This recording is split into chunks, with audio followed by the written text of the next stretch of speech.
Hey riders and racers, and welcome back for another video.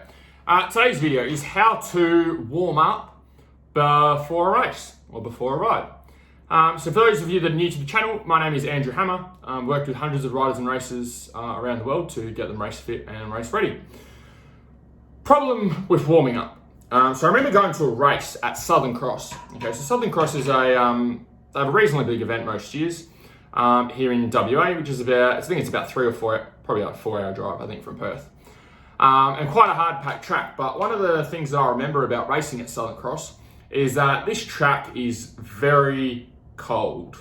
It is freezing when we have been there. One of my memories is being at the motel and waking up in the morning, and we had ice frosted on the windscreen. We had to go and scrape the ice off the windscreen in the morning because the water had frozen.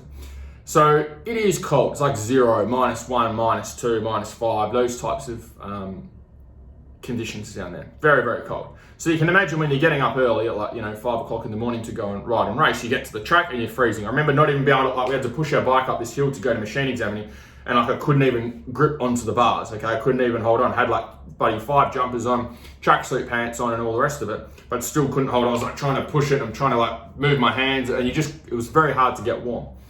And so as you can imagine, going out there for riding or going out there for practice, I just went out there, just got on the bike and went. And so definitely one of the worst practice sessions you can have, if you guys have ridden in the cold before, is that it's very hard to ride, very hard to hang on, but you've also got the wind chill as well, right? So it's even colder than what the actual temperature is. So as I was riding, I found it I was very stiff and very rigid. I could hardly I found it very hard to use the controls on the bike because I wasn't warm. Now, warming up isn't just important for extremely cold conditions. Warming up is important for all conditions.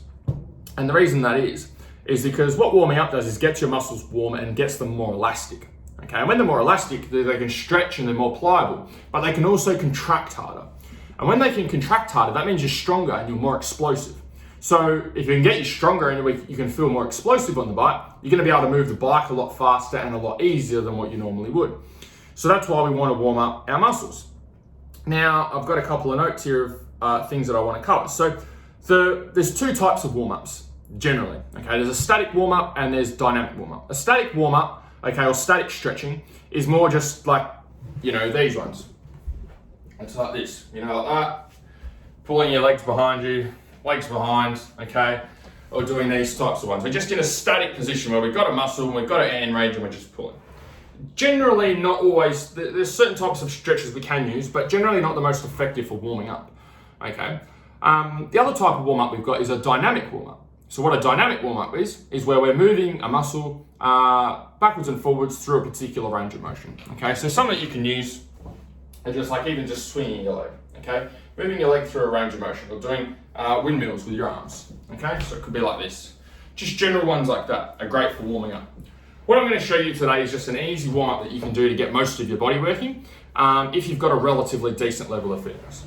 So if you get to the track or you need to warm up and make sure your body's warm, then what you can do is say 3 rounds of push-ups and squats. You can do anywhere between 5 and 10 reps for each round.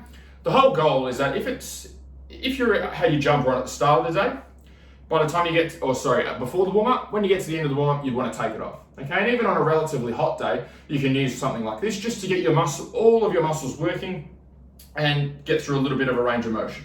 So the way that this would work, I'll do a little bit of demo for you guys. So you can do, let's say we'll just do 5 reps to make it easy. So you can do 1, 2, 3, 4, 5, okay? And then we can get down, hopefully you can catch this on video, and then we'll do 5, 1, 2, 3, 4, 5. And we get back up again, we go through, 1, 2, 3, 4, 5, okay, and then we can go through that for 3 rounds. So depending on your fitness level, you may be able to use 10 reps, okay, for each. The goal is not to be a full-blown workout for you. It's just to be able to move through. So with the squats, if you need to scale those movements, and for the squats, what you can do is just do smaller reps. So you notice I was going quite deep. Okay, if you don't have that range of motion or strength, that's okay. Just start with shallow ones. Like that. Okay, that's a good start. Same with your push-ups. If you don't have push-ups or full push-ups that's too aggressive for you, just start on your knees. Okay, squeeze your bum together. Like that. Okay. Otherwise, even if that's too hard, you can start with hand release push-ups. Okay, so you just start on the floor and then go up. Like that. Okay. The other thing that you can do, I've got a table here in front of me. I don't think you can see it on the video, but you can put something in front of you, lean up against the trailer, and then do your push-ups. Okay. On the trailer or on a table. The range of motion is obviously going to be dependent on how long you've been training for and your range of motion. But otherwise, that's how you warm up. It's got me warm already. So quite simple, quite easy. You just got to implement it and do it, as with everything. If you'd like some help with this stuff, you want to know the little hacks, the little tricks, the little things like this to help you with your riding and racing and get you ready for next season, you can apply to work with me. Click on the link up there or down there. Otherwise, hopefully you enjoyed the video. See you guys.